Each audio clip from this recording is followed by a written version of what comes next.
Hi hello welcome back to my channel. ಹೇಗಿದ್ದೀರಲ್ಲ, ನೀವೆಲ್ಲ ಚೆನ್ನಾಗಿದ್ದೀರಾ ಅಂತ ಅಂದ್ಕೊಳ್ತೀನಿ. ತುಂಬ ದಿನ ಆಯಿತು ವೀಡಿಯೋಸ್ ಯಾವುದು ಹಾಕಿಲ್ಲ, ಸ್ವಲ್ಪ ಬ್ಯುಸಿ ಇದರಿಂದ ವೀಡಿಯೋಸ್ ಹಾಕೋಕ್ಕಾಗಿಲ್ಲ. ಸೊ ಇವತ್ತೊಂದು ಹೊಸ ವೀಡಿಯೋ ಆಗಿ ಬಂದಿದ್ದೀನಿ. ಅದು ಬಂದು ಫಿಶ್ ಕರಿ ಹಾಗೆ ಫಿಶ್ ಫ್ರೈ ರೆಸಿಪಿ. ಬಂಗುಡೆ ಫಿಶಲ್ಲಿ ನಾನು ಕರಿ ಹಾಗೆ ಫ್ರೈ ರೆಸಿಪಿ ಮಾಡಿ ತೋರಿಸ್ತೀನಿ. ಬನ್ನಿ ನೋಡೋಣ, ತುಂಬ ಸಿಂಪಲ್ಲಾಗಿ ಮಾಡ್ಕೋಬೋದು. ಯಾವ ರೀತಿ ಮಾಡೋದು ಅಂತ ನೋಡ್ಕೊಬರೋಣ. ಮೊದಲಿಗೆ ನಾನೊಂದು ಮಿಕ್ಸರ್ ಜಾರ್ ತೊಗೊಂಡಿದ್ದೀನಿ. ಅದಕ್ಕೆ ಬ್ಯಾಡಗಿ ಮೆಣಸಿನ್ಕಾಯಿ ಹಾಕ್ಕೊಳ್ತಾ ಇದ್ದೀನಿ. ಒಂದು 15 ಇದೆ ಒಂದು ಬ್ಯಾಡಗಿ ಮೆಣಸಿನ್ಕಾಯಿ. ಅದನ್ನು ಸ್ವಲ್ಪ ನೀರಲ್ಲಿ ತೊಳೆದ್ಬಿಟ್ಟು ಹಾಕ್ಕೊಳ್ತಾ ಇದ್ದೀನಿ ಮಿಕ್ಸರ್ ಜಾರ್ಗೆ. ಹಾಗೆಯೇ ಅದಕ್ಕೆ ಧನಿಯಾ ಕಾಳು ಒಂದು ಟೇಬಲ್ ಸ್ಪೂನಷ್ಟು ಧನಿಯಾ ಕಾಳು. ಇದು ಆಲ್ರೆಡಿ ಸ್ವಲ್ಪ ಫ್ರೈ ಆಗಿರೋದು, ಹಾಗಾಗಿ ಹಾಗೆ ಹಾಕ್ತಾಯಿದ್ದೀನಿ. ಅದಕ್ಕೆ ಅರಿಶಿನ ಪುಡಿ 1 ಟೀ ಸ್ಪೂನಷ್ಟು ಅರಿಶಿನ ಪುಡಿ, ಹಾಗೆಯೇ ಒಂದು ಅರ್ಧ ಈರುಳ್ಳಿ ಈ ರೀತಿ ಕಟ್ ಮಾಡಿ ಹಾಕ್ಕೊಳ್ತಾ ಇದ್ದೀನಿ. ನೆಕ್ಸ್ಟ್ ಬಂದು ಶುಂಠಿ, ಒಂದು ಚಿಕ್ಕ ಪೀಸಷ್ಟು ಶುಂಠಿ. ಇದಾದಮೇಲೆ ಒಂದು ಲೆಮನ್ ಸೈಜಷ್ಟು ಹುಣಸೆ ಹಣ್ಣು, ಅದನ್ನು ಸ್ವಲ್ಪ ತೊಳೆದ್ಬಿಟ್ಟು ಹಾಕಿ ಇದನ್ನು ಗ್ರೈಂಡ್ ಮಾಡ್ಕೊಳ್ಳೋಣ. ಒಂದು ಸ್ವಲ್ಪ ತರಿಯಾಗಿ ಗ್ರೈಂಡ್ ಮಾಡ್ಕೊಳ್ಳೋಣ. ಅದಾದಮೇಲೆ ನಾವು ಇದಕ್ಕೆ ಕಾಯಿನ ಸೇರಿಸ್ಕೋಬೇಕಾಗತ್ತೆ. ಸೊ ಈ ರೀತಿ ಗ್ರೈಂಡ್ ಮಾಡ್ಕೊಂಡಿದ್ದೀನಿ. ಅದಕ್ಕೆ ಒಂದು ಮೀಡಿಯಮ್ ಸೈಜ್ ಇರೋವಂಥ ಕಾಯಿ ತುರಿದ್ಬಿಟ್ಟು ಹಾಕ್ಕೊಳ್ತಾ ಇದ್ದೀನಿ. ಅರ್ಧ ಇವಾಗ ನಾನು ಹಾಕ್ಕೊಳ್ತಾ ಇದ್ದೀನಿ. ಸೊ ಯಾಕಂದರೆ ಲೋಡ್ ಜಾಸ್ತಿ ಆಗುತ್ತೆ ಅಂತ ಹೇಳಿ ಸ್ವಲ್ಪ ಹಾಕ್ಕೊಂಡು ಇದನ್ನು ಚೆನ್ನಾಗಿ ಫೈನಾಗಿ ನೀವು ಗ್ರೈಂಡ್ ಮಾಡ್ಕೋಬೇಕಾಗತ್ತೆ. ಸೊ ನೋಡ್ಬೋದು, ಈ ರೀತಿ ಫೈನಾಗಿ ಪೇಸ್ಟ್ ಮಾಡ್ಕೊಳ್ಳಿ. ಹಾಗೆಯೇ ಇನ್ನು ಸ್ವಲ್ಪ ಕಾಯಿ ಉಳಿದಿತ್ತಲ್ಲ, ಅದನ್ನು ಕೂಡ ಇದಕ್ಕೆ ಹಾಕ್ಕೊಂಡು ಇದನ್ನು ಕೂಡ ಚೆನ್ನಾಗಿ ಗ್ರೈಂಡ್ ಮಾಡ್ಕೊಳ್ಳೋಣ. ಸೊ ಇದಕ್ಕೆ ಕೂಡ ನೋಡಿಕೊಂಡು ಎಷ್ಟು ಬೇಕಷ್ಟು ನೀರನ್ನು ಸೇರಿಸ್ಕೊಂಡು ನೀವು ಗ್ರೈಂಡ್ ಮಾಡ್ಕೋಬೇಕಾಗತ್ತೆ. ಸೊ ತುಂಬ ಸಿಂಪಲ್ಲಾಗಿ ನಾವು ಮಾಡ್ಕೋಬೋದು, ಹಾಗೆಯೇ ಟೇಸ್ಟ್ ಕೂಡ ತುಂಬ ಚೆನ್ನಾಗಾಗುತ್ತೆ. ಸೊ ಅದನ್ನು ಕೂಡ ಗ್ರೈಂಡ್ ಮಾಡಿ ಹಾಕ್ಕೊಳ್ತಾ ಇದ್ದೀನಿ. ನೆಕ್ಸ್ಟ್ ಇದಕ್ಕೆ ಸ್ವಲ್ಪ ಈರುಳ್ಳಿ ಹಾಗೆ ಹಸಿಮೆಣ್ಸಿನ್ಕಾಯಿನ ಹಾಕ್ಕೊಂಡಿದ್ದೀನಿ. ಸೊ ಅದು ಸ್ಕಿಪ್ ಆಗೋಗಿದೆ. ಹಾಗೆಯೇ ಎಷ್ಟು ಬೇಕಷ್ಟು ನೀರನ್ನು ಸೇರಿಸ್ಕೊಳ್ಳಿ. ಸೊ ಹಸಿಮೆಣ್ಸಿನ್ಕಾಯಿ ನೀವು ಹಾಗೆ ಹಾಕೋದ್ರಿಂದ ಒಂದು ಒಳ್ಳೆ ಫ್ಲೇವರ್ ಕೊಡುತ್ತೆ. ಸೊ ನೋಡ್ಬೋದು, ಈ ರೀತಿ ನಾನು ಹಾಕ್ಕೊಂಡಿದ್ದೀನಿ. ನೆಕ್ಸ್ಟ್ ಇದಕ್ಕೆ ನೋಡಿಕೊಂಡು ನೀರನ್ನು ಹಾಕ್ಕೊಳ್ಳಿ. ಪೂರ್ತಿ ತೆಳುನೂ ಮಾಡೋದಕ್ಕೆ ಹೋಗಬೇಡಿ, ಪೂರ್ತಿ ಗಟ್ಟಿನೂ ಬೇಡ. ನೆಕ್ಸ್ಟ್ ಇದಕ್ಕೆ ಟೇಸ್ಟಿಗೆ ಎಷ್ಟು ಬೇಕಷ್ಟು ಉಪ್ಪನ್ನು ಹಾಕ್ಕೊಂಡು ಗ್ಯಾಸ್ ಸ್ಟವ್ ಮೇಲೆ ಇಟ್ಕೊಂಡಿದ್ದೀನಿ. ಇದು ಚೆನ್ನಾಗಿ ಕುದಿ ಬರಲಿ. ಟೇಸ್ಟ್ ನೋಡ್ಕೊಳ್ಳಿ ಏನಾದರೂ ಬೇಕಾ ಅಂತ. ನೆಕ್ಸ್ಟ್ ಇದಕ್ಕೆ ಸ್ವಲ್ಪ ಶುಂಠಿನ ಚಿಕ್ಕದಾಗಿ ಕಟ್ ಮಾಡಿ ಹಾಕ್ಕೊಂಡಿದ್ದೀನಿ. ನೆಕ್ಸ್ಟ್ ಇದನ್ನು ನಾವು ಚೆನ್ನಾಗಿ ಕುದಿಸ್ಕೊಳ್ಳೋಣ.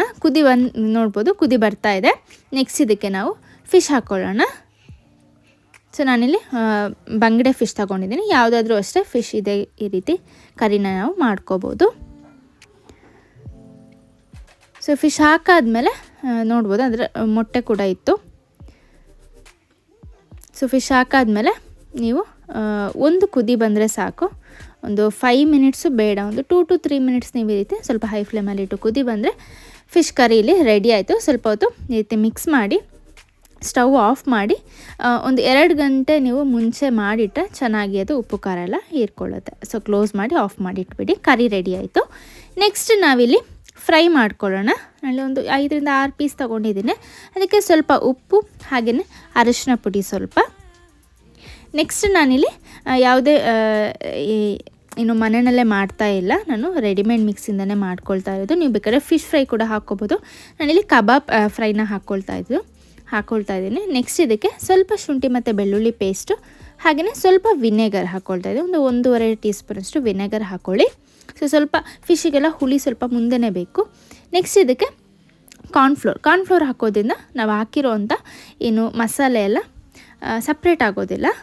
ನೆಕ್ಸ್ಟ್ ಇದಕ್ಕೆ ಸ್ವಲ್ಪ ನೀರನ್ನು ಸೇರಿಸ್ಕೊಂಡು ಮಿಕ್ಸ್ ಮಾಡಿ ಒಂದು 2 ಗಂಟೆ ಮುಂಚೆ ನೀವು ಮಿಕ್ಸ್ ಮಾಡಿಟ್ರೆ ಇದು ಚೆನ್ನಾಗಿ ಮ್ಯಾರಿನೇಟ್ ಆಗುತ್ತೆ. ಸ್ವಲ್ಪ ಹೊತ್ತು ಫ್ರಿಜ್ಜಲ್ಲಿ ಬೇಕಾದ್ರೆ ನೀವು ಎತ್ತಿಟ್ಕೋಬೋದು.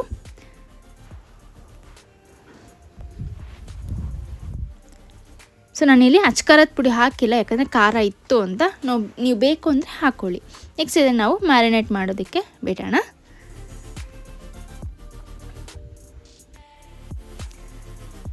ಸೊ ನೆಕ್ಸ್ಟ್ ಇಲ್ಲ ಒಂದು 2 ಗಂಟೆ ಆದಮೇಲೆ ನಾನಿಲ್ಲಿ ಫ್ರೈ ಮಾಡ್ಕೊಳ್ಳೋಕ್ಕೆ ಆಯಿಲ್ ಹಾಕ್ಕೊಳ್ತಾ ಇದ್ದೀನಿ. ನಾನಿಲ್ಲಿ ಕೊಬ್ಬರಿ ಎಣ್ಣೆ ಹಾಕ್ಕೊಳ್ತಾ ಇರೋದು.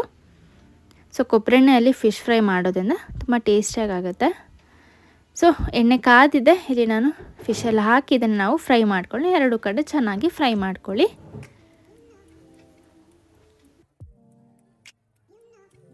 ಹಾಗೆಯೇ ನಾನಿಲ್ಲಿ ಕರಿಬೇವಿನ ಸೊಪ್ಪು ಈ ರೀತಿ ಹಾಕೋದ್ರಿಂದ ಒಳ್ಳೆ ಫ್ಲೇವರ್ ಕೊಡುತ್ತೆ. ಕರಿಬೇವಿನ ಸೊಪ್ಪಿನ ಫ್ಲೇವರು ನೀವು ಕಬಾಬ್ ಆದರೂ ಆಗಲಿ ಫಿಶ್ ಫ್ರೈ ಆದರೂ ಆಗಲಿ ಈ ರೀತಿ ಕರಿಬೇವಿನ ಸೊಪ್ಪು ಹಾಕೋದ್ರಿಂದ ಒಂದು ಒಳ್ಳೆ ಫ್ಲೇವರ್ ಕೊಡುತ್ತೆ. ಸೊ ಇಲ್ಲಿ ನೋಡ್ಬೋದು ಎರಡು ಕಡೆ ಚೆನ್ನಾಗಿ ಫ್ರೈ ಆಗಿದೆ. ನಾನಿಲ್ಲಿ ಒಂದು ಪ್ಲೇಟಿಗೆ ಇದನ್ನು ಸರ್ವ್ ಮಾಡ್ಕೊಳ್ತೀನಿ. ಇಲ್ಲ ನಮ್ಮ ಫಿಶ್ ಫ್ರೈ ಕೂಡ ರೆಡಿ ಆಯಿತು. ಇನ್ನೇನು ನಾವು ಸರ್ವ್ ಮಾಡೋದಷ್ಟೇ ಬಾಕಿ. ಸೊ ಬನ್ನಿ ಸರ್ವ್ ಮಾಡ್ಕೊಳ್ಳೋಣ.